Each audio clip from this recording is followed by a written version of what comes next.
Hello বন্ধুরা, তো আজ কিন্তু তোমাদেরকে আমি গুড মর্নিং বলতে পারলাম না, কারণ আজ হচ্ছে আমি বিকেলবেলা থেকে ব্লগটা আর কি শুরু করেছি। এখন বাজে বিকেল 4:30টার মতো, আর এখন দেখো ঘুম থেকে উঠে গেছে মেয়ে, আর মেয়ের জন্য আপেল সিদ্ধ করে নিয়েছি। এখন এটা হচ্ছে খাওয়াবো ওকে।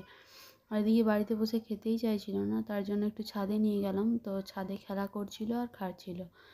তো যাই হোক, হ্যালো সবাইকে, আমার নতুন একটা ব্লগে তোমাদের সকলকে জানাই অনেক স্বাগত আর অনেক ভালোবাসা। কেমন আছো তোমরা সবাই? আশা রাখবো সবাই বেশ ভালো আছো, আর আমিও কিন্তু বেশ ভালো আছি। তো চলো তোমরা আমার ভিডিওটা দেখতে থাকো। এখানে মেয়েকে খাওয়ানো প্রায় কমপ্লিট, আর তারপরে মাঝে কিছু কাজ করেছিলাম যেগুলো আর তোমার সাথে শেয়ার করা হয়নি।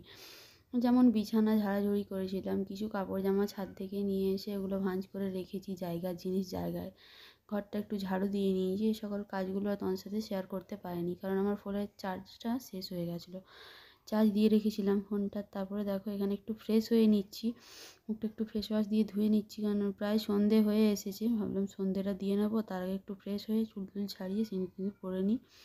তারপর দেখো সন্ধেটা এখন দিয়ে নিচ্ছি। এখন প্রায় 6:30টার মতো বেজে গেছে, তাই জন্য সন্ধেটাও দিয়ে নিলাম। আর এদিকে মেয়ে খেলা করছিল একা একাই, আর ওর পাপারও আসার টাইম হয়ে গেছে, তার জন্য সন্ধে দিয়ে ভাবলাম একটু চপ ভেজে রাখি। আর ওর ওর পাপাও কিন্তু চলে এসছে এর মধ্যে, তার জন্য একটু গরম গরম চপ ভেজে নিলাম, সবাই মিলে একটু মুড়ি খাবো তার জন্য। আর এখানে মেয়ে ওর পাপার সঙ্গে এখন খেলা করছিল, তার মধ্যে আমি এগুলো ভেজে নিয়েছি। আর তারপরে দেখো মুড়িও নিয়ে নিয়েছি, তার সাথে চপও নিয়ে নিয়েছি। একটু করে এখন সবাই মুড়ি খাবো, মেয়ে তো খাবে না, তোমাদের দাদাভাই খাবে আর আমি খাবো। তারপরে খাওয়া দাওয়া করে এখানে বসে গেছি, মেয়েকে নিয়ে একটু বইগুলো নিয়ে ওর একটু বসেছি। পড়তে তো চায় না, জাস্ট অভ্যেস তো করাতে হবে। দেখতে দেখতে 4টা বছর কেটে গেল, মেয়েটা তো বড় হচ্ছে, তার জন্য ভাবলাম না একটু অভ্যেসটা করাই, যাতে ও এই পড়াশোনাটার প্রতি একটু আর কি ভালোবাসা জন্মে। তো তার জন্য একটু বইগুলো নিয়ে বসিয়েছিলাম। ওই একটু কলম নিয়ে আঁকিবুকি করে আর দু একটা বলে, ওই করে আর কি চলছে। আর তারপরে ওকে পড়াশোনা করিয়ে নিয়েছি একটু। তারপরে দেখো মটরশুঁটি ছাড়াতে বসছিলাম, আর ও কিন্তু আমাকে হেল্প করতে বসছে মটরশুঁটি ছাড়ানোর জন্য। আর এখানে কিন্তু আমি রাত্রের রান্নাটাও শুরু করে দিয়েছি। দেখো দুধটাও গরম হতে দিয়ে দিলাম এক সাইডে, আর এক সাইডে কিন্তু আমি মটরশুঁটি আলু দিয়ে যে সবজিটা বানাবো সেগুলোর জন্য সব কিছু রেডি করে রেখেছি। আর এখানে দেখো মেয়ে চলে এসছে আমার কাছে, কারণ ওর পাপা কম্পিউটারে কিছু কাজ করছিল, আর ও কিন্তু খুব ডিস্টার্ব করছিল, তার জন্য ওকে বললাম চল আমার সাথে কোলে থাকবি তুই, আর আমি রান্নাগুলো করে নেব। তো এই যে ওকে কোলে নিয়ে এখন আমি রান্নাবান্নাটা শুরু করে দিয়েছি। আর ও কিন্তু এমনিতে খুব খেলাধুলা করে, কিন্তু যখনই ওর বাবা কম্পিউটার খুলে বসে তখনই কিন্তু একটু বেশিই ঝামেলা করে। ও বলে যে আমি আগেই বসবো, কাজগুলো ওই করে দেবে, আর চেয়ারটাতে ওর বাবা বসবার আগেই ওই বসে যায়।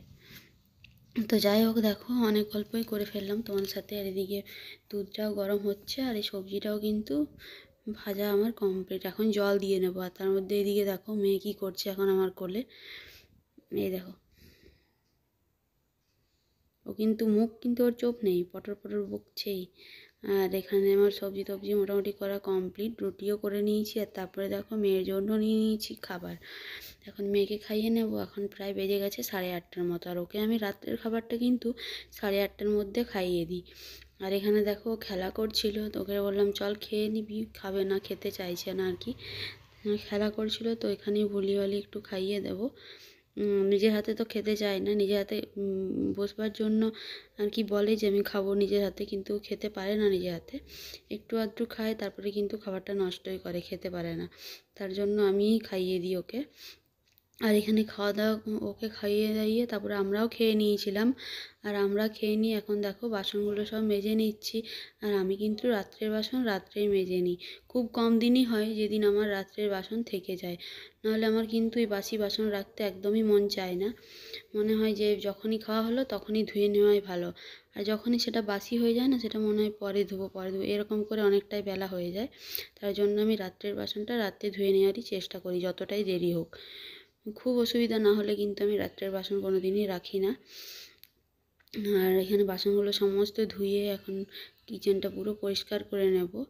আর তারপরে কিছু টুকটাক কাজ আছে রাত্রিবেলা, যেগুলো করব, আর তারপরে ঘুমিয়ে পড়বো। আর মেয়ে কিন্তু এখন ঘুমায়নি, এখন প্রায় 9:30 10:30টার মতো বেজে গেছে, মেয়ে জেগেই আছে। তো দুপুরবেলায় যখন ঘুমায় তখন ঘুমাতে ঘুমাতে পুরো 10:30 11:30 বাজিয়ে দেয়। আর দুপুরবেলায় না ঘুমালে মোটামুটি 9টার মধ্যে ঘুমিয়ে যায়। এখানে দেখো তোমার সাথে কথা বলতে বলতে আমার কিন্তু বাসন ধোয়াও কমপ্লিট হয়ে গেছে। তো বাসন ধোয়া কমপ্লিট করে নিয়ে আমার এখানে একটা কাজ আছে, যেমন আমি একটু একটু বুট ভিজিয়ে রাখবো সকালবেলা খাওয়ার জন্য। একটু বুট, একটু বাদাম, একটু কিশমিশ সমস্ত কিছু ভিজিয়ে রাখবো। আর এখানে না বাসন ধুতে ধুতে আমার বেসিনটা একটু করে ওই যে সবজির টুকরাগুলো থাকে সেগুলোতে একটু জলটা জাম হয়ে যায়, তো ওটাই আর কি বার করে দিলাম জলটা। সবজিগুলো সব ছেঁকে ছেঁকে উঠিয়ে দিলাম, জলটা নিজে নিজেই চলে গেল। আর তারপরে দেখো বুট বাদাম কিশমিশ এগুলো একবার একটু জল দিয়ে ধুয়ে নেবো, তারপরে ভালো জল দিয়ে ভিজিয়ে রেখে দেবো। তো আজকের ভিডিওটা এই তক করে, দেখা হচ্ছে নেক্সট কোনো একটা ভিডিওর সাথে। ততক্ষণ তোমরা সুস্থ থেকো, ভালো থেকো। তো চলো, তোমাদের যার যার ভিডিওটা আমার ভালো লেগেছে অবশ্যই লাইক কমেন্ট শেয়ার করো, আর আমার চ্যানেলটিকে সাবস্ক্রাইব করে আমার পাশে থেকো। টাটা।